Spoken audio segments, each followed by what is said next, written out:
Semakin kita berjarak dari Nabi, semakin kita berislam dengan cara yang diragukan. Masjid Jogokarian TV mensyiarkan kebaikan. Assalamualaikum warahmatullahi wabarakatuh. Kita kembali lagi di channelnya Masjid Jogokarian. Kita di acara Dalan Bali. Teman-teman semua, kita ucapkan alhamdulillahirrahmanirrahim. Kita bisa bertemu lagi dengan Ustadz Anton. Terima kasih bisa bergabung bersama kita di hari ini ya.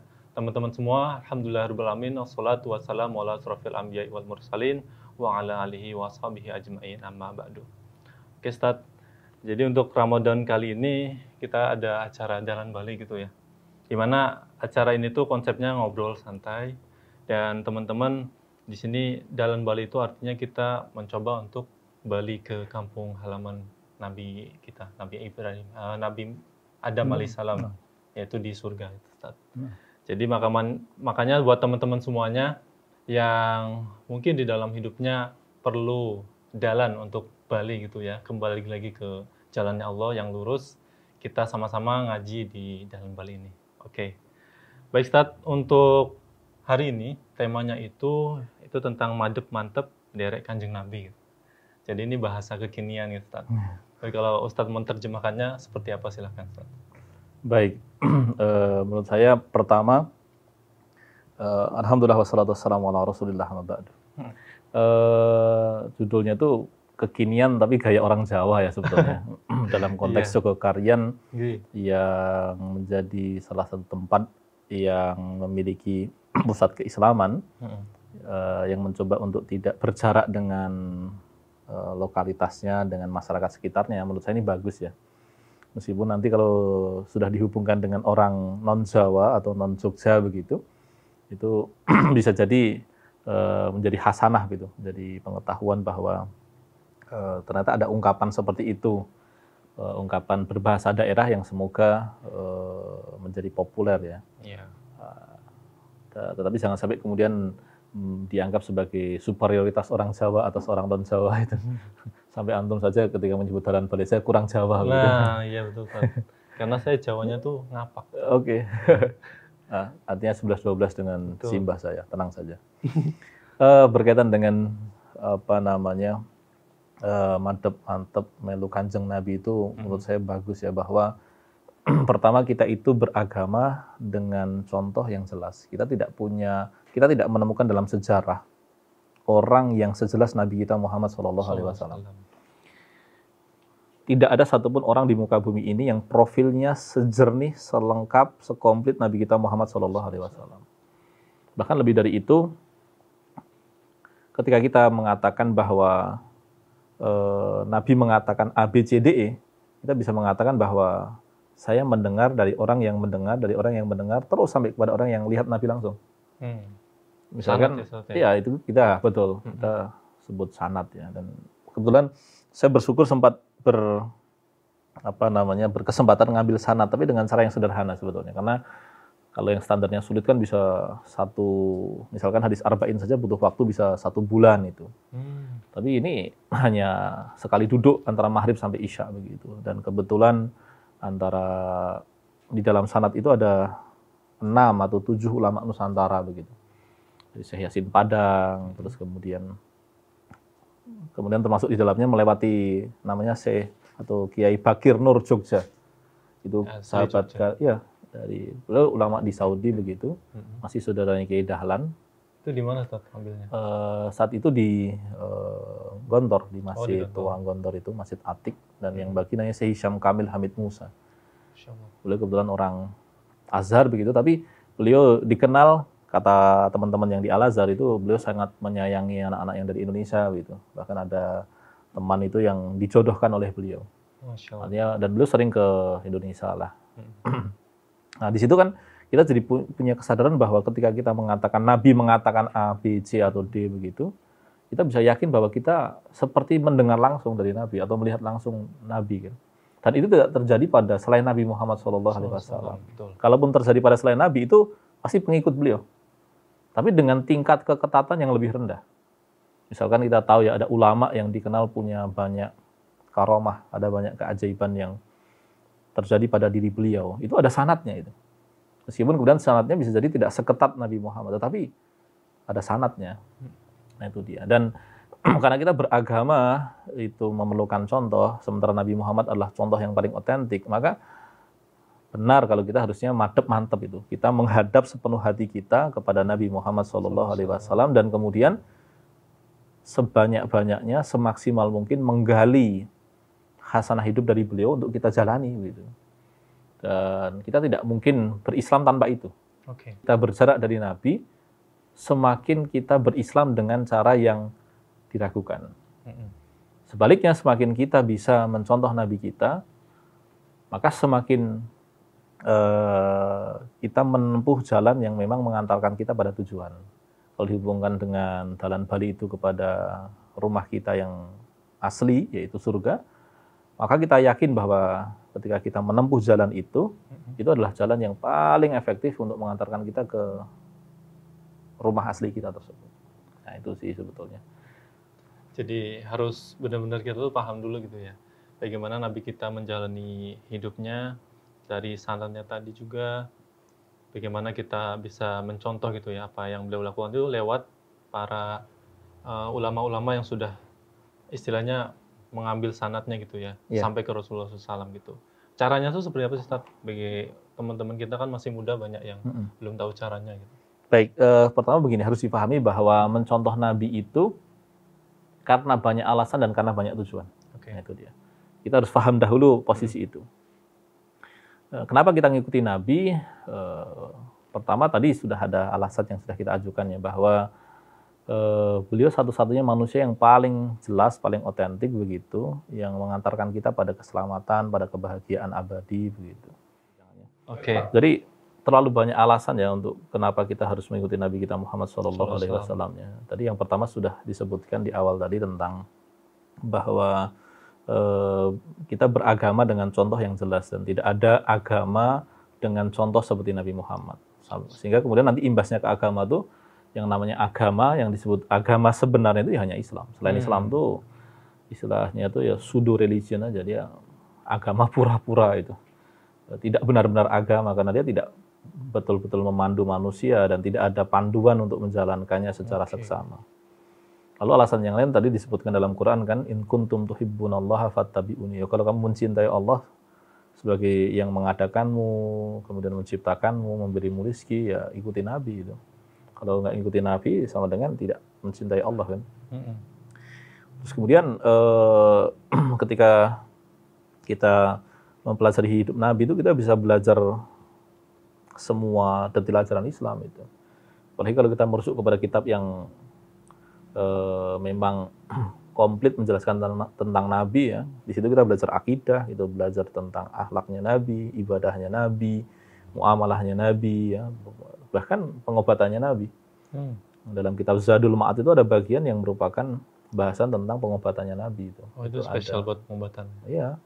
Jadi yang disebut sebagai tibu nabawinya Imam Ibnul Qayyim itu kan hanya bagian dari kitab Zadul Ma'ad yang memang bisa dibilang sirah nabawiyah paling komplit kan. Itu. Adapun tujuannya juga banyak ya. Kita tidak mungkin memahami Quran tanpa Nabi. Jadi ketika kita mempelajari hidup Nabi itu kita sama dengan belajar Quran. Ya kan? Misalkan ketika kita membaca surat yang sederhana aja deh. Al-Falaq dan An-Nas itu. Itu tuh bukan surat yang sekedar secara sederhana bisa kita hafalkan, kemudian jadi favorit kita baca ketika sholat gara-gara minimalis itu ya. Tapi karena di situ perlindungan betul itu. Nabi ketika disihir ya, diserang, ingat setan itu ada yang golongan jin, ada yang manusia. Yang golongan jin itu nyerangnya pakai cara gaib kan. Nah, Al-Falaq An-Nas itu melindungi Nabi ya. Itu. Atau contoh yang lain ketika kita surat yang dekat dengan itu, surat Al-Kafirun ya, misalkan. Kenapa surat itu turun? Ya kita tahu konteksnya itu. Orang kafir menawarkan, gini deh kita 50-50 aja deh. Win-win solution nih. Tahun ini nyembah Allah, tahun depan nyembah Tuhan kami deh. Itu kan menarik kan. Rekonsiliasi politiknya tuh kayaknya bahasa kasarnya seksi gitu ya. Tapi naudzubillah kan, Nabi enggak. Allah katakan la a'budu ma ta'budun. Allah suruh Nabi katakan, kami enggak nyembah Tuhan-Tuhan kalian. Begitupun sebaliknya, wala antum abiduna ma a'bud. Termasuk surat yang Al-Lahab itu. Antum bisa bayangkan enggak? by name loh, by name. Kakaknya Abu Thalib, kakaknya Abdullah, namanya Abu Lahab itu. By name disebut tuh dari surat Lahab. Dan Lahab itu artinya apa? Ini Lahab itu bukan lahap makan ya. Lahab itu artinya api yang berkobar. Abu Lahab ini pemancing masalah. Dia provokator. Bayangin, sama ponakannya sendiri bencinya minta ampun. Ponakannya ngajak baik-baik orang agar selamat. Ponakannya nggak nyari duit, nggak nyari wanita, nggak nyari harta, nggak nyari kedudukan. Ya. Nating tulus kan Nabi. Dimusuhi. Kita akan tahu makna-makna surat itu ketika kita baca Sirah Nabawiyah. Termasuk kemudian menjalankan sunnah Nabi itu. Misalkan kita belajar tentang hadis. Kalau kita nggak tahu Sirah Nabawiyah itu banyak yang kabur. Ketika kita misalkan hadis tentang wudhu ya, hadis tentang wudhu. Ketika Nabi mengatakan shollu kama ra'aitumuni usolli gitu ya. Tapi kemudian kita tidak belajar Sirah Nabawiyah tentang detail-detail bagaimana Nabi sholat. Dari wudhunya, sholatnya.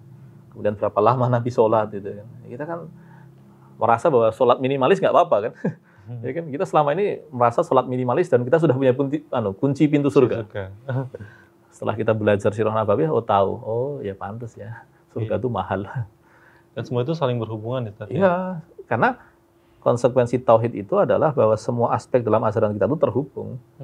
Makanya sebagian orientalis, sebagian Islamis itu, orang-orang Barat yang mempelajari Islam itu, atau Islamolog gitu ya, itu nggak akan mungkin memahami Islam secara utuh. Kenapa? Dia pisah-pisah. Dia anggap hadis sendiri, sunnah sendiri, Quran sendiri, Nabi sendiri, fikih sendiri. Padahal salah satu bagian tersulit dari keulamaan itu apa? Mempelajari Islam secara utuh itu. Jadi Quran dengan hadis nyambung, Quran dan hadis nyambung dengan sirah, Quran hadis sirah nyambung dengan fikih, fikih nyambung dengan akidah, semuanya terhubung itu. Nah, itu kalau gagal paham, nggak mungkin menangkap pemahaman Islam secara utuh. Kan? Nah itu dia masalahnya itu.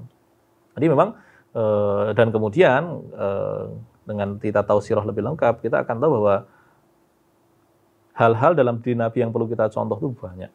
Ya kan? Kalau dalam bahasa tentang sunnah atau hadis itu kan, apa sih yang kita pertimbangkan dari Nabi? Satu, perkataannya. Ya kan, istilahnya qauliyahnya Nabi. Ya. Kemudian yang kedua, fi'liyah ya, perbuatan Nabi. Ya, jadi kalau qauliyah itu, baik itu yang isinya konten keluar, artinya bahwa ini dinyatakan Nabi sebagai petunjuk kita, atau sesuatu yang dikatakan Nabi dan kita ikuti, dikir-dikirnya Nabi. Ya kan? Misalkan kita bersolawat, solawat itu sunnah itu. Tapi boleh nggak kita ngarang solawat itu? Nggak boleh. Ketika isinya kontennya tidak bermasalah kan, sebagian ulama kan membolehkan kan. Tapi kalau kontennya bermasalah kan nggak boleh.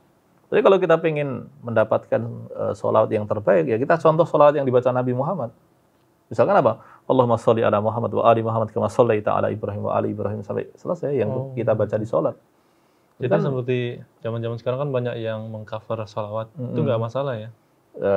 Nanti kan yang dipersoalkan kan tinggal isinya. Misalnya kan dia mengandung sesuatu yang melampaui batas atau tidak. Dan yang kedua, bagi yang menolak alat musik, berarti kan persoalan alat musiknya. Iya. Termasuk kemudian nanti persoalannya adalah dia cover tuh untuk lagu atau untuk betul-betul bersolat pada Nabi gitu. Ini kan karena tipis ya, apalagi ketika kemudian dia masuk ke YouTube menjadi populer, dia bersolawat itu karena cintanya pada Nabi atau karena cintanya pada lagu itu. Dia kan jadi ada motif yang bergeser kan. Nah itu dia sih sebetulnya. Nah terus kemudian perbuatan Nabi ya. Terlalu banyak kan perbuatan Nabi yang perlu kita contoh. Jadi kalau kita nganggap sunnah itu, mohon maaf nih, misalkan jenggot dan celana gitu. Itu terlalu banyak sunnah Nabi yang hilang kan. Ya, kasih sayangnya Nabi pada orang kafir gimana? Ya kita tahu, kita jelas, kita mengatakan orang non-muslim itu ya kafir itu. Tapi Nabi sama orang kafir gimana? Kan mengasihi kan. Nabi ingin mereka mendapatkan petunjuk, Nabi ingin mereka mendapatkan hidayah, Nabi mengupayakan mereka. Kalau Nabi egoistik, ngapain ngajak orang kafir Quraisy kan? Sudah dibandemi waktu, dilempari kotoran, ngapain mikirin mereka? Tapi ternyata Nabi kan nggak egois tuh. Nah itu dia sih sebenarnya. Terus kemudian apa lagi ya tadi? Perkataan, perbuatan, persetujuan. Termasuk diamnya Nabi. Betul lah, berarti kan persetujuan kan termasuk balikannya ya, diamnya. Ketika Nabi misalkan menyatakan sesuatu sebagai persetujuan, itu berarti yaudah deh, jalanin aja. Nabi nggak ngelarang kok. Tapi sebaliknya ketika Nabi kok diam dalam artian nggak suka, atau sebaliknya diam dalam artian tidak mempersoalkan. Berarti kan ada makna-makna yang kita pertimbangkan kan dari hal itu. Bahkan kalau kita lebih detail, bisa jadi karakteristik fisik Nabi dan karakteristik pribadi Nabi itu menjadi sesuatu yang perlu kita betul-betul pertimbangkan begitu.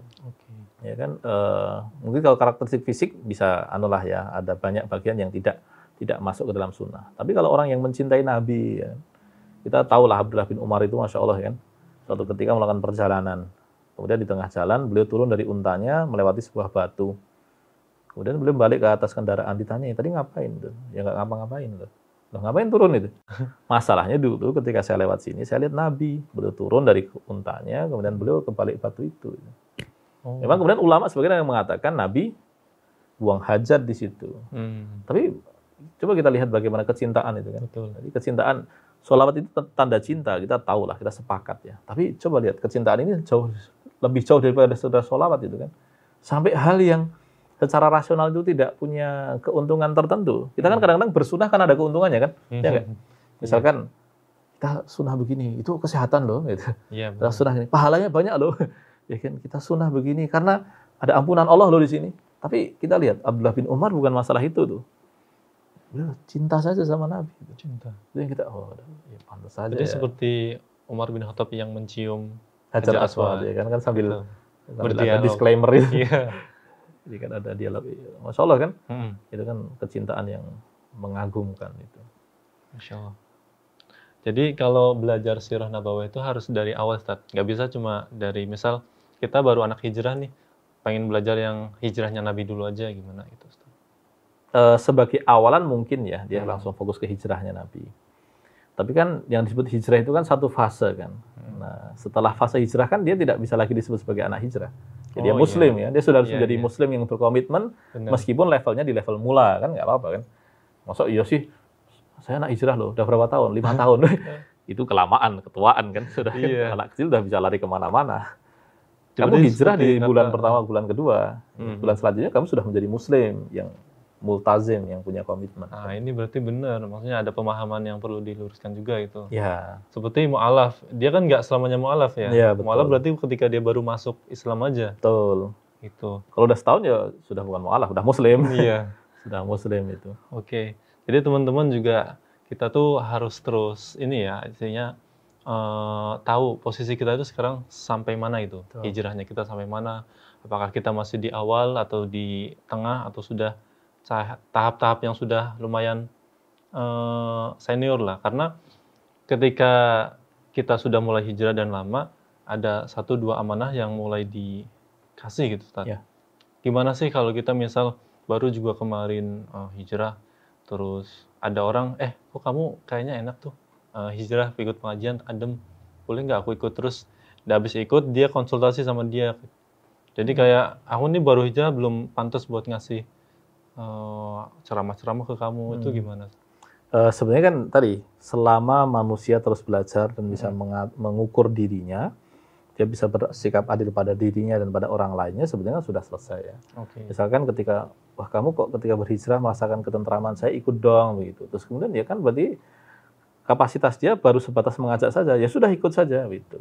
Nah, kemudian ketika yang diajak ini merasa dekat, kemudian berkonsultasi, ya jawab semampunya saja. Yang saya pahami begini nih, tapi kalau mau tahu lebih jauh, yuk kita datang aja ke Ustadz. Apalagi kalau yang sudah hijrah pertama ini, dia punya kedekatan dengan guru tertentu, ustadz tertentu. Yaudah loh, sambil main gitu kan. Karena kan asalnya ketika orang disebut Ustadz kan berarti kan dia sudah pada level, dia senang saja melayani orang mau belajar kan. Kemudian datang gitu kan, kemudian Ustadz mau ngobrol dong, ya udah ngobrol. Saya mau tanya begini, ya sudah jawab saja. Nah, jadi ketika dia levelnya saat itu adalah sebagai penghubung, ya mainkan saja peran sebagai penghubung. Nanti ketika Allah berikan kemudahan padanya kan, orang hijrah itu kan ada yang kemampuannya Masya Allah kan, dia berhijrah langsung ternyata belajar Islamnya serius. Iya. Ya kan, misalnya kalau di Barat tuh saya pribadi senang tuh dengan Hamzah Yusuf itu. Beliau bapak ibunya profesor Kristen, dia punya pengalaman hampir mati begitu, kemudian dia masuk Islam, tapi nggak tanggung, langsung ke Timur Tengah, ke Afrika, belajar bahasa Arab, belajar Islam, gitu. Iya. Dan bahasa Arabnya bagus sekali tuh. Kalau bahasa Inggrisnya nggak usah tanya orang Amerika kan. Iya. Tapi bahasa Arabnya tuh sampai Syekh Ali Jumlah bilang, loh, kok kamu lebih fusha dibandingkan saya gitu. Masya Allah itu. Nah, berarti kan dia kan berubah dari seorang yang mu'alaf atau mungkin hijrah begitu ya, tapi kan menjadi otoritas kan. Ya, ada yang Allah berikan begitu. Tapi ketika dia baru hijrah, terus kemudian dia diberikan ruang untuk berbagi pengalaman hijrahnya. Berarti kapasitasnya di situ saja, dia jangan bergerak lebih jauh. Daripada nanti dia menimbulkan kebingungan begitu kan. Lebih-lebih ketika orang awam, kita harus mengasihi orang awam ya. Kita harus tahu level kita di mana. Dan termasuk kemudian kita punya tanggung jawab untuk mengarahkan orang awam kepada level yang lebih tinggi begitu. Sehingga kita mainkan peran sebagai penghubung. Misalkan begini, orang awam itu kan nggak tahu peta ilmu. Kalau orang nyebut ustadz, taunya ustadz sama semua. Padahal ada yang ustadz TPA, ada yang ustadz beneran, ada yang ustadznya para ustadz gitu kan. Yang kemudian, Masya Allah, subhanallah ya, selama setahun terakhir banyak ustadznya para ustadz itu yang sudah meninggal itu. Oh iya benar. Nah, orang-orang yang awam itu dipandu dari mengenal ustadz TPA, mengenali ustadz yang serius, sampai kepada kalau bisa, kalau memang dia punya potensi, antarkan dia kepada ustadz yang memang otoritas, sehingga dia akan menjadi alim yang baru gitu. Nah, itu. Tapi kalau kemudian ketika orang awam begitu, malah kita menikmati dia, kita senang ketika dia hanya belajar di level permukaan terus, ya kita kan ingin masyarakat Islam kan mengalami perubahan pengetahuan kan. Nggak boleh kita biarkan awam terus. Saya awam, sudah berapa tahun belajar Islam? 10 tahun. 10 tahun masih awam. Ya nggak benar kan. Ya kan? Dulu Imam Ghazali, para imam kita kan ngajarkan aja di masjid-masjid, tapi jadi ulama semua. Oh iya. Berarti kan sistemnya, lalu sekarang udah kuliah lama-lama nggak jadi alim-alim gitu. Berarti kan ada yang salah tuh. Ada yang salah. Ya, itu yang kita perlu serius untuk mempertimbangkan hal seperti itu. Nah. Oke. Dan juga teman-teman di ketika waktu terus berjalan gitu ya, apalagi dengan segala macam huru-hara kita di masa akhir zaman ya Ustaz ya. Nah itu bagaimana Ustaz untuk menjaga akidah kita nih supaya istilahnya kita tetap bisa mantap sama Nabi nih. Karena kita kadang terombang-ambing, oh ini kayaknya bagus nih, tak ikutin gitu. Baik. Kalau akhir zaman, Nabi hadir pun itu sudah akhir zaman ya. Iya. Kita harus melihat akhir zaman ini dengan cara pandang yang benar. Salah satu yang Ustaz, saya punya guru mengingatkan begitu bahwa di antara kesalahpahaman tentang akhir zaman hari ini itu adalah ketika orang memahami tentang akhir zaman, orang menjadi emosional. Emosional kenapa? Ketakutan, ya kan? Terus kemudian takut mati. Ya takut matinya nggak ada masalah. Tapi kemudian ini berbeda dengan generasi awal. Generasi awal takut mati, tapi kemudian menjadi sangat antusias untuk beramal soleh. Tapi kalau ini takut mati, kemudian kehilangan asa itu. Malah kemudian dia jadi tidak serius beramal, ya kan. Maka kemudian ketika kita menyadari ini akhir zaman, maka yang harus kita save pertama kali apa? Ilmu itu. Ketika ilmu makin langka, kita harus semakin serius untuk belajar agar, makanya kan ada ungkapan begini, di akhir zaman itu ilmu lebih penting dibandingkan amal. Kalau dulu amal lebih penting dari ilmu, karena apa? Rata-rata orang berilmu, yang dibutuhkan adalah orang yang mengamalkan ilmunya. Tapi di akhir zaman ketika orang banyak kebingungan, banyak kerancuan, banyak kesalahpahaman, ilmu yang benar itu lebih berharga dibandingkan amal. Karena apa? Kalau orang hanya sekadar beramal, sementara ilmunya salah, ya bahasa kasarnya kerja gitu ya. Tapi ketika dia tidak punya arah, tidak punya proyeksi, itu kan kacau itu yang terjadi kan. Nah itu dia. Maka ketika kita menyadari ini akhir zaman, yang paling penting adalah kita belajar serius. Dan kita bagi orang yang kemudian didengarkan oleh orang lainnya, dia harus memberikan petunjuk kepada awam untuk terus meningkat itu, diarahkan kepada. Kita perlu mengangkat sebagian ustadz kita yang memang otoritatif itu, yang memang saya pribadi punya beberapa ustadz yang sekarang nggak ada yang kenal itu, maksudnya tidak banyak yang mengenal beliau, padahal ilmunya masya Allah itu guru-guru kami gitu, penting kemudian. Hanya memang beliau seperti menikmati mengajar orang yang mengajar begitu. Tapi orang awam perlu kita tunjukkan bahwa ada level itu, ada tingkatan-tingkatan, termasuk menyadarkan awam bahwa kamu harus naik dong itu pengetahuannya. Dari awam menjadi awam terlatih, ya kan? Menjadi... Indikatornya apa, Ustaz, untuk awam? Mungkin kalau indikator yang sifatnya kuantitatif agak sulit ya. Gitu. Tetapi di antara perbedaannya apa antara awam dengan orang tidak awam itu? Orang tidak awam itu dia sudah tahu kerangka agama. Misalkan dia sudah tahu ini akidah, ini ibadah, ini terus kemudian semakin dalam dia memetakan, ya kan, apalagi lebih-lebih kalau dalam Islam semakin baik dia menjalani apa yang dia pahami, berarti dia sudah levelnya bukan awam. Gitu. Tapi kalau kemudian sejak dulu dia taunya ya agama saja, dia tidak bisa metakan begitu ya. Lebih-lebih ketika menjalaninya pun juga minimalis itu. Nah, ini seperti awam terus begitu. Wallahu a'lam. Masya Allah. Ya Ustaz.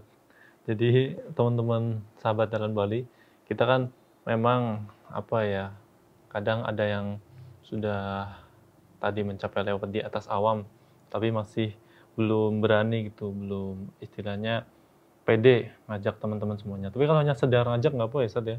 Ikut nih ada kajian, share, apa status segala macam gitu. Oke. Baik, begini. Pertama kita bersyukur ya Nabi mengajarkan dengan kalimat la tahqirana minal ma'rufi syai'an. Jangan nyepelekan kebaikan sekecil apapun. Itu kan satu. Mengajak itu kayaknya simple, ya kan? Tapi dia kebaikan. Kalau dia kebaikan meskipun simple nggak boleh disepelekan kan? Iya. Karena siapa tahu hanya dengan ajakan begitu ada orang dapat hidayah. Betul. Ya kan? Siapa tahu kemudian setelah dengan ajakan simpel itu tidak hanya dapat hidayah, dapat jodoh, ya kan? Itu bonus sekali. Kemudian dapat solusi atas masalahnya kan, Masya Allah kan. Itu satu. Yang kedua adalah jangan dianggap ngajak itu sepele ya. Ini dia. Jadi meskipun orang mengira bahwa ngajak itu sepele, dalam Islam ngajak itu nggak sepele. Karena dakwah itu artinya ngajak. Sementara dakwah itu adalah kewajiban yang semua orang. Iya. Jadi dakwah yang makna sederhananya adalah ngajak, itu bukan hal yang sepele, dia kewajiban setiap muslim.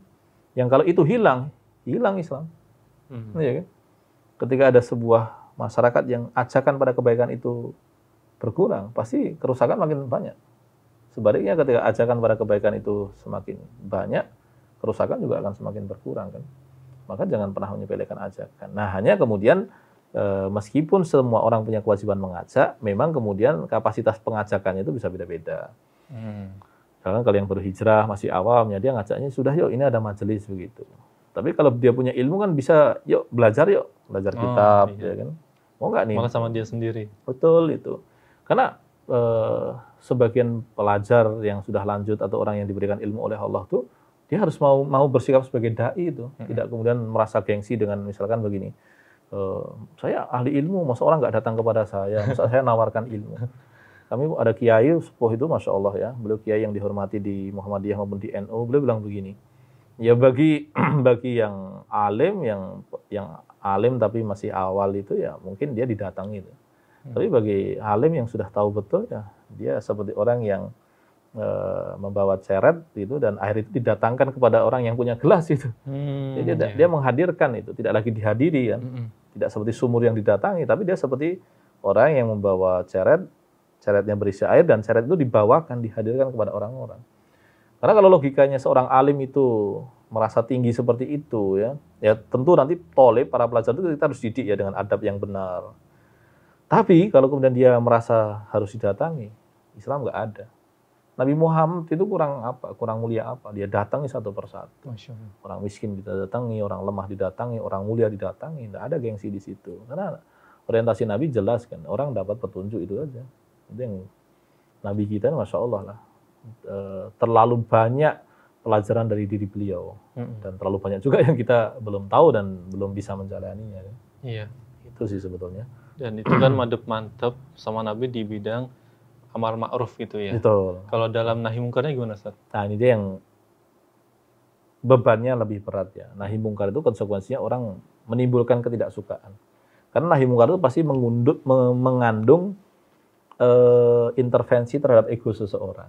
Ya kan antum suka ngerokok, nih saya bilang, "Ente jangan ngerokok dong." Gitu. Ya kalau kawan karib kan paling ngecek-ngecekan aja kan. Iya. Jadi kalau enggak kan tersinggung juga itu. Benar. Ngapain kamu ngelarang-larang begitu.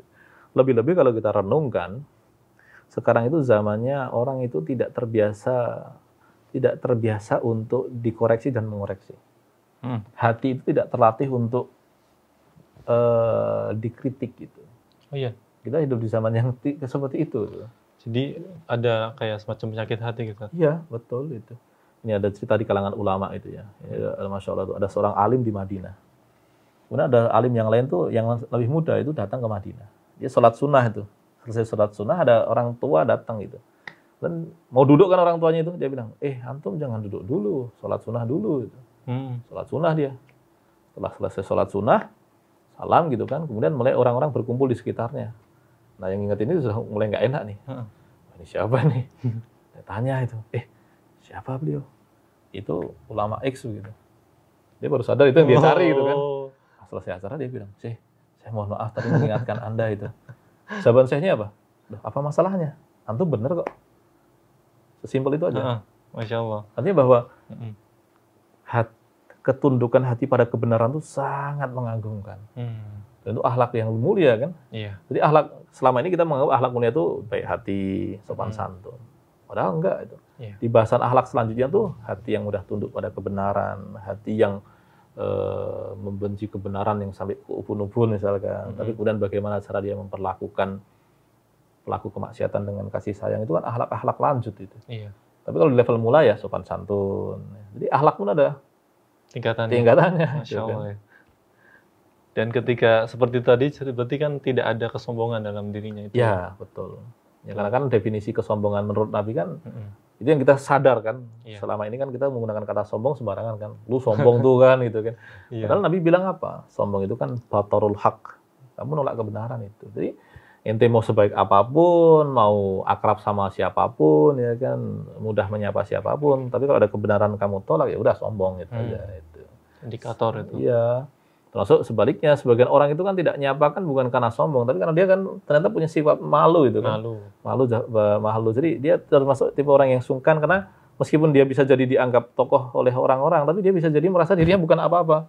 Sehingga ketika dia mau nyapa duluan dia malu gitu. Tapi giliran dia dihadapkan dengan kebenaran, dia tunduk saja, senang saja. Oh ya, terima kasih gitu. Nah, bisa jadi kan begitu ya. Wallahu a'lam. Oke. Baik, untuk sahabat Debat Bali, ada pertanyaan mungkin yang bisa kita baca untuk pertemuan kita pada hari ini gitu. Nah, kami udah merangkum beberapa pertanyaan nih yang akan saya bacakan. Yang pertama buat Ustaz Anton ya. Yang pertama, bagaimana cara mempraktikkan dengan benar tentang pernyataan. Jadi ada pernyataan Ustaz yang biasa ini kan ya, sebaik-baik saya masih lebih baik orang lain, dan seburuk-buruk orang lain masih lebih buruk saya itu. Soalnya kadang saya merasa kalau saya nggak ada gunanya hidup itu, suka overthinking ke hal-hal yang kayak gitu. Terima kasih. Baik, ini pertanyaannya kayaknya simpel tapi berat ini. Jadi begini ya, itu ada dua hal yang menurut saya perlu saya komentari. Pertama tentang overthinking ya. Jadi begini, asasnya manusia itu membeda dari binatang itu pada akalnya. Tapi yang namanya akal itu tidak serta-merta langsung jadi. Akal itu diasah. Bagaimana cara ngasah akal? Dengan belajar. Nah, semakin banyak dia belajar, semakin banyak ilmu masuk pada dirinya, maka dia semakin terlatih untuk berpikir dengan benar. Nah, kalau dia sudah berpikir dengan benar, dia akan lebih mudah untuk bersikap dan bertindak dengan benar. Nah, termasuk dalam bagian berpikir bersikap benar itu adalah dia tahu bagaimana cara menilai dirinya. Sehingga dia tidak ada yang namanya overthinking ya. Thinking saja itu. Berarti dia tahu di situ saya kurang, di situ saya lebih. Karena saya lebih, saya punya tanggung jawab lebih, bukan karena merasa lebih baik kan? Iya. Jadi konsekuensi ada kebaikan lebih itu adalah ada tanggung jawab lebih, kata Spider-Man kan. Itu dia. Jadi bukan karena merasa lebih baik dari orang, tetapi karena kita punya harga diri yang positif bahwa misalkan saya punya ilmu, ya karena saya ada ilmunya, saya punya tanggung jawab lebih, maka saya melakukan itu bukan karena saya merasa lebih baik dari dia itu. Dan ketika ini juga yang harus kita pahami ya, ketika kita menasihati orang itu bukan karena kita merasa dia lebih buruk itu, tapi ada satu hal pada dirinya yang saya punya kewajiban untuk menyatakan itu kurang, itu bermasalah dan sebagainya. Nah, jadi ketika kita terbiasa dengan ilmu, mengasah diri kita dengan ilmu, overthinking itu akan terlewati. Kita akan betul-betul proper thinking itu bukan hanya sekedar bukan overthinking tapi proper itu. Jadi layak kan berpikir secara tepat begitu. Termasuk nanti turunannya adalah bagaimana kita memahami kalimat ini. Sebaik-baik saja saya masih lebih baik orang lain, seburuk orang lain masih lebih buruk saya. Nah, kalimat ini bisa dimainkan, dimanipulasi oleh orang yang cara pemahamannya salah. Nah, inilah bedanya ilmu ya. Hari ini tuh banyak kata-kata yang indah, kata-kata yang tampak bijak ya. Tapi kalau kemudian itu diletakkan pada kerangka yang salah, cara mikir yang salah, itu bahaya itu. Ya kan? Misalkan begini, ada ungkapan ungkapan ini aja deh kita persoalkan ya. Sebaik-baik saya masih lebih baik orang lain. Ketika orang lain lebih baik dari kita, itu satu, apa yang mau kamu lakukan? Ya kan? Yang penting adalah setelah kamu berpikir begitu, sikapmu apa? Ketika kamu tahu dia lebih baik dalam ilmu, ya sudah kamu belajar ke dia. Kan begitu. Benar. Tapi juga sebaliknya, ketika sebaik apapun dia, ketika dia punya kemungkaran, kamu punya kewajiban untuk mengingatkannya. Iya kan? Iya kan? Termasuk seburuk-buruknya saya, ya kalau kamu tahu buruk, perbaiki diri, bukan merasa nyaman, saya itu orang buruk loh. Mau sampai kapan kan? Iya. Saya orang buruk loh, sudah berapa lama? Udah 50 tahun, buruk amat. Ketika kita tahu buruk, maka apa yang kemudian secara alamiah kita lakukan itu? Ya kita belajar ilmu yang benar, bersikap yang benar, membiasakan diri dengan benar, melatih hati kita. Yang dilatih kan bukan hanya tubuh kita, tapi hati kita. Sehingga hati kita tuh dari waktu ke waktu lebih bersih, lebih tenang, lebih tentram, lebih mudah menerima kebenaran, kan itu yang kita latih. Masuk kemudian ketika kita merasa lebih buruk dari orang lain, lagi-lagi tidak mencegah kita untuk mengingatkan orang lain, menasihati orang lain. Artinya bahwa oke deh ungkapan ini silahkan lah, tetapi kewajiban agama itu adalah mi'yar atau neraca kita bertindak. Ya kan? Tapi kalau kemudian oke deh nggak usah ada kalamiat ini, tapi sama orang berilmu kita nggak mau belajar, sama kesalahan diri kita nggak mau ngakui, ya kan? Seumur-umur jelek terus baik-baik saja gitu. Ya sudah kan, dia tidak akan bergerak kemanapun, ya kan. Jadi jangan digunakan sebagai memperlemah diri gitu. Betul, ya? Itu dia. Dan tapi jangan sampai untuk mencegah dia untuk bertindak dengan benar kan, itu dia. Tapi kalau untuk mengekang kesombongan nggak apa ya? Jelas, ya kalau itu kan wajib kan. Mengekang kesombongan itu kan tidak juga, kan kalimatnya juga tidak harus begini juga kan. Oh, iya. Ketika kita mengasah ilmu kan kita jadi tahu batas diri kita kan. Kita jadi tahu bahwa oke deh orang lain bermaksiat, tapi saya tahu maksiat saya seberapa itu. Saya nggak sempat untuk memikirkan aib dia. Aib saya banyak itu. Tapi ketika kemudian dia ada kemungkaran di depan mata, kemudian dia punya kewajiban kan. Oke deh saya maksiat banyak, tapi ini masalahnya kemungkaran di depan mata. Saya punya kewajiban tuh. Ya kan? Sehingga dia nggak sempat untuk berpikir sombong. Jadi kan orang sombong itu kan orang yang tidak tahu nilai dirinya, tidak tahu nilai orang lain, tidak tahu nilai kebenaran, sehingga dia salah tempat kan. Salah nempatin diri, salah nempatin orang kan. Tapi ketika dia terdidik dengan ilmu, terbiasa dengan ilmu, jadi dia tahu dirinya apa, orang lain apa, kewajiban dirinya apa, kewajiban orang lain apa, hak dirinya apa, hak orang lain apa. Nggak sempat dia sombong kan. Jadi ya, wallahu a'lam. Insyaallah. Oke, sahabat dawan itu tadi pertanyaan yang pertama ya, yang sudah kita bacakan dan kita kumpulkan di Instagram waktu itu. Ada pertanyaan yang kedua, yaitu background keluarga saya itu musik, Ustaz. Tapi saya alhamdulillah sudah ada niatan untuk berdakwah. Dan saya merasa saya memang kompetennya dalam bidang musik. Nah, saya pasti ragu nih terkadang untuk berdakwah melalui musik itu untuk menarik hati para mad'u gitu ya. Target dakwah itu masih, kalau niat saya sih, jadi saya harus gimana sih? Baik, ini pertanyaan yang tidak mudah ya. Ini bukan tidak mudah dalam teorinya, tapi karena ini tentang bagaimana menyikapi sebuah fenomena kan. Gini, kita harus fair sajalah. Memang pendapat ulama-ulama dahulu itu memang mempersoalkan musik. Nah, kalau sebut musik itu maksudnya apa? Instrumentalianya, bukan irama, liriknya. Bukan lirik maupun irama yang kita hasilkan melalui mulut itu kan.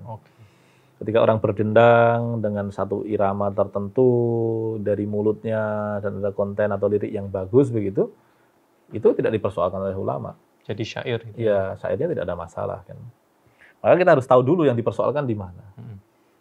Karena alhamdulillah kita bersyukur bahwa di zaman YouTube begini ini ada banyak fenomena-fenomena keislaman dan kebudayaan yang bisa kita akses tanpa perlu ke sana kan. Misalkan kita temukan banyak alim, banyak imam, hafidul Quran yang ternyata bernyanyi itu. Dengan nyanyian yang Masya Allah itu kan, hanya tinggal dikasih efek sedikit begitu, iramanya jauh lebih bagus dibandingkan banyak pemain musik sekarang kan. Jadi kan kita tahu kan bahwa persoalannya di mana. Nah, kan begitu. Maka kemudian ketika Anda diberikan suara yang bagus begitu ya, dan kemudian tidak perlu berurusan dengan alat musik, ya sudah maksimalkan saja. Tinggal hasilkan lirik-lirik yang berguna gitu, lirik-lirik yang memang berbobot. Jangan lirik-lirik yang mohon maaf vulgar, banal, kemudian lirik-lirik yang bobotnya rendah itu ya, menghasilkan kata-kata indah tapi nggak ada maknanya itu kan. Itu jangan begitu. Nah, tapi kalau kemudian ternyata kok mohon maaf nih suaranya pas-pasan tuh, tapi bisa menghasilkan lirik-lirik yang berbobot. Sekedar informasi ya, saya baru dengar itu dari anak yang saya juga ngumun juga kok seneng banget sama BTS itu. Kemudian saya tanya, apa sih kok kamu seneng BTS itu kenapa? Ini mahasiswa psikologi ya. Coba dong kamu kasih alasan, karena saya tahu dia peminat pemikiran juga anak ini. Perempuan apa laki-laki? Perempuan. Ya, kalau laki-laki bisa tampar itu. Masa iya laki-laki seneng BTS kan, naudzubillah ya. Dia perempuan. dia anak psikologi, dia meminati BTS, dia meminati pemikiran. Kemudian dia bilang, salah satu personelnya itu memahami filsafat, Ustaz. Dia liriknya itu dari waktu ke waktu itu menunjukkan proses itu. Ada makna-makna yang dalam di situ. Dan dia pandai memainkan kalimat dan sebagainya. Oh, hebat juga ya. Jadi bang, ini bukan orang sembarangan gitu. Nah, dalam kasus tadi misalkan, oke, kamu tidak punya suara yang bagus, tapi kemudian mampu menghasilkan lirik yang bagus, ya sudah, kamu berkolaborasi dengan orang, kamu menghasilkan liriknya, kemudian orang lain yang nyanyi. Kan banyak kan, di barat itu musisi-musisi yang mungkin dia bukan suaranya jelek itu, tapi lirik-liriknya hampir selalu menjadi trending, menjadi laku lah di pasaran kan begitu. Tapi kalau kemudian ternyata lirik suaramu nggak bagus, lirik nggak bagus, terpaksa kamu mainkan alat musik, oke, berarti kan sekarang kita sekurang-kurangnya menggunakan pendapat ulama belakangan, gitulah ya. Nah, pendapat itu kamu gunakan untuk sekurang-kurangnya menjadikan musik yang kamu mainkan itu punya misi. Nah, itu dia. Jadi nggak sekedar main aja gitu. Betul, banyak sekedar kesenangan kan. Tapi punya misi untuk lebih-lebih ketika kamu sekarang coba punya benchmarking, punya musuh yang kamu lawan. Misalkan nih yang kamu lawan, kamu jelas tuh lagu-lagu Jawa yang isinya seronok-seronok.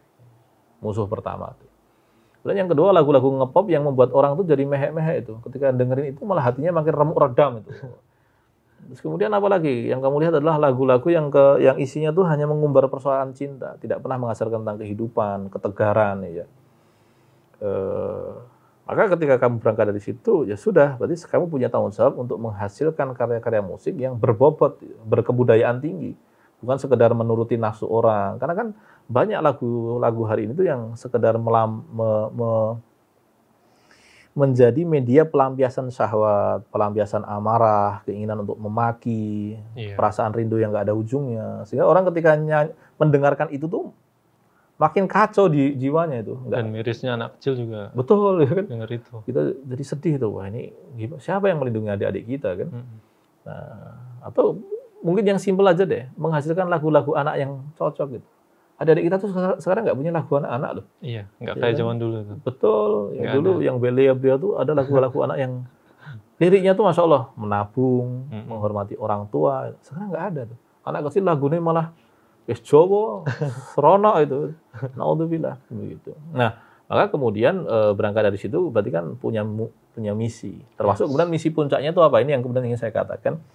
Saya termasuk orang yang bukan peminat musik. Kalaupun minat ya 1-2 musik saja. Kalaupun mendengarkan ya sesekali 2 kali begitu.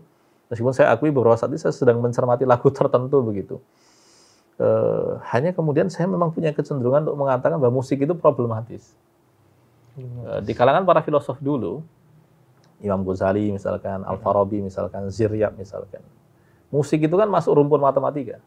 Karena dia kan anotasi. Iya, benar. Nah, dan ternyata punya efek kejiwaan yang besar. Ya kan ketika dimainkan anotasi segini begitu ternyata orang bisa langsung ketawa. Begitu digeser sedikit saja itu orang bisa langsung nangis sesungguhan itu. Berarti kan pengaruh kejiwaannya ngeri itu kan. Ya, kayak Kiai Dahlan ya, pakai biola. Nah, kalau itu saya nggak tahu catatan sejarahnya itu. Tapi di film begitu ya ditampilkan itu. Nah, tetapi yang pasti adalah bahwa karena dia punya pengaruh kejiwaan, maka hati-hati. Dan kemudian di puncaknya adalah kalau kita merenung betul ya, Allah itu ingin agar irama internal kita sebagai seorang muslim itu adalah Quran. Jadi Quran itu adalah irama tertinggi kita. Itu ada ininya juga, notasinya. Coba dengar, saya nggak tahu ya, karena saya awam musik begitu ya. Tapi coba dengarkan bacaan Quran orang-orang yang apa namanya, suaranya merdu. Tapi lebih dari itu, bagaimana dia memaknai ayat. Quran itu kan termasuk keajaiban itu karena apa? Dia dihafalkan oleh orang banyak setiap zaman. Dan menariknya adalah yang menghafalkan tidak tahu artinya. Bahkan ketika dia tidak tahu artinya pun dia bisa merasakan maknanya sampai nangis itu. Berarti kan dia punya irama internal yang Masya Allah itu punya pengaruh pada kejiwaan orang kan. Nah kalau kemudian kita tahu seperti itu, kita punya misi ketika menghasilkan musik itu. Jadi dia liriknya nggak boleh bermasalah, kualitasnya harus tinggi, kemudian tidak hanya sekedar menuruti budaya populer yang sangat mengandung syahwat begitu, dan kemudian dia mengajak orang untuk menuju tingkatan yang lebih tinggi dari kemanusiaannya. Tentu musik yang begini ini itu musik yang berkebudayaan ya, bukan hanya sekedar menuruti kesenangan-kesenangan orang itu. Wallahu a'lam. Masya Allah. Itu ya buat sedulur Dalan Bali. Jawabannya atas beberapa pertanyaan yang tadi saya bacakan dan sudah dijawab oleh Ustadz Anton gitu ya. Mungkin untuk penutupan nih, Ustadz, closing statement buat pertemuan kita hari ini. Inilah, jadi alhamdulillah bisa kita berbincang yang bermanfaat. Tapi salah satu problem perbincangan itu apa? Temanya jadi geser-geser tuh kan. Yeah. Jadi tidak bisa fokus. Nah, tetapi intinya adalah sebagai penutup saya ingin mengatakan kembali ke tentang Nabi tadi ya. Mari kita membangun keakraban dengan Nabi kita Muhammad SAW. Karena beliau salah satu yang akan membela kita besok di hadapan Allah. Cara kita memperlakukan Nabi hari ini itu akan menjadi kondisi kita nanti di akhirat. Kalau hari ini kita orang yang menyepelekan Nabi, orang yang menyepelekan ajaran Nabi, kita khawatir nanti di akhirat kita akan dituntut Nabi itu. Di hadapan beliau, di hadapan Allah nanti, beliau akan bilang, kamu dulu menyepelekan saya, sekarang saya nggak ada urusan dengan kamu. Ya, tentu kita perlu takut kan. Tapi kemudian kembali, proses kita mengenal Nabi ini bertingkat-tingkat. Tidak mungkin kita langsung yang paling tinggi kan. Nanti kalau ada anak belum bisa lompat, kemudian langsung mau lompat antar gedung kan mati tuh. Dia kan akan jatuh kan. Ya pelan-pelan sajalah. Fahami ulang bahwa kita tidak mungkin berislam tanpa Nabi. Pahami ulang bahwa kita tidak mungkin mendapatkan kasih sayang Allah tanpa Nabi. Pahami ulang bahwa kita tidak mungkin memahami Quran, memahami hadis tanpa Nabi. Dan tidak mungkin kita menjadi pribadi yang lebih baik tanpa kita mencontoh Nabi. Pahami. Kemudian yang kedua, mulai pelajari hidup Nabi. Ya. Baca sirah nabawiyah. Dari yang simple sampai yang paling rumit itu. Karena mempelajari Nabi itu nggak usah langsung aja, pelan-pelan aja. Yang penting kamu punya kurikulum. Mungkin kamu butuh waktu 5 tahun nggak apa-apa. Tapi dari kronologi dulu, kita tahu urutan kejadian Nabi. Sampai kita tahu, tahun sekian tuh Nabi begini. Tahun sekian tuh Nabi ngelawan ini. Tahun sekian tuh Nabi memaafkan ini. Tahu gitu. Kemudian bergerak kepada refleksinya. Kenapa Nabi begini? Karena begini. Kenapa Nabi kok di Mekah kok 13 tahun? Karena akidah itu pondasi. Kenapa Nabi menjalani, coba pikirkan, Nabi mulai menjalani pertempuran usia berapa? Berarti fisik Nabi bagus. Gitu. Sampai kemudian nanti kita bisa detail, tahu, oh Nabi itu sebagai guru seperti ini. Nabi sebagai ayah tuh begini. Nabi sebagai sahabat tuh begini. Nabi sebagai pemimpin politik tuh begini. Nah, semakin detail kita mengenal Nabi, akan semakin baik keislaman kita. Lebih-lebih ketika kemudian selain kita tahu perhidup Nabi, kita membaca hadis-hadis Nabi yang penting-penting gitu. Kita nggak usah semuanya lah, nggak kuat kita. Misalkan dari Arba'in, misalkan Nabi mengingatkan tentang niat. Nabi mengingatkan kita tentang syubhat. Nabi mengingatkan kita tentang amal hati. Nabi mengingatkan kita dengan hal-hal nggak berguna. Nabi mengingatkan kita untuk memaafkan manusia, mencintai sesama muslim. Nabi mengingatkan kita untuk tidak menyepelekan ibadah-ibadah sederhana seperti zikir. Nah, kemudian kita bergerak nanti, syukur kalau kemudian hadis-hadis akhlak kayak Riyadhus Shalihin lah ya. Kita tahu bagaimana Nabi masuk kamar mandi, keluar kamar mandi, mau tidur, bangun tidur. Makin detail makin bagus. Hingga kemudian nanti puncaknya, kita levelnya level pelajar aja ya. Dari hadis pokok, hadis akhlak, ke hadis hukum. Hadis hukum itu misalkan yang simpel bulughul maram lah ya. Kita tahu aja gitu. Nabi itu kenapa kok kita sholat itu ngangkat tangan segitu? Oh ternyata Nabi bilang begini. Kenapa kalau kita wudhu misalkan ya kita ngusap tangan, basuh tangan sampai siku. Oh Nabi bilang begini. Gitu. Termasuk kemudian yang lain yang simpel tapi perlu dilakukan itu apa? Banyak bersolat pada Nabi. Orang yang mencintai sesuatu akan banyak menyebutkannya. Kalau kamu baru senang film apa, kamu sebutin. Kamu pengen barang apa, kamu sebutin. Kamu baru senang tokoh apa, kamu sebutin. Ya kalau kamu cinta Nabi, ya kamu pasti banyak nyebut Nabi ya. Dengan Allahumma sholli ala Muhammad wa ali Muhammad. Kan sunahnya kan pagi 10 kali, sore 10 kali. Maksudnya nggak bisa sih 10 kali pagi, 10 kali sore ya. Itu keterlaluan itu ya. Nah, nanti kalau kemudian hal seperti itu nggak bisa, ya wajar kalau nanti Nabi menyepelekan kita. Loh, kamu siapa? Di hadapan Nabi kita bilang, Nabi tolong bela saya di hadapan Allah. Loh, kamu siapa? Emang saya kenal kamu itu. Kan nggak enak kan ya. Nah, itu dia. Wallahu a'lam. Semoga Allah mudahkan kita dalam meneladani Nabi Muhammad SAW. Masya Allah, alhamdulillahirabbil alamin ya. Sahabat dulur Dalan Bali semuanya. Kita cukupkan nih untuk pertemuan kita hari ini dengan Ustadz Anton yang Masya Allah ilmunya semoga barokah Ustaz. Jazakallahu khair atas kehadirannya di sini di Masjid Jogokarian. Semoga teman-teman bisa mengikuti series Jalan Bali yang lainnya ya. Oke, dari saya kurang lebihnya mohon maaf. Kita tutup dengan baca hamdalah dan doa kafaratul majelis. Alhamdulillahirabbil alamin. Subhanakallahumma wa bihamdika asyhadu an la ilaha illa anta astaghfiruka wa atubu ilaik. Assalamualaikum warahmatullahi wabarakatuh. Waalaikumsalam warahmatullahi wabarakatuh.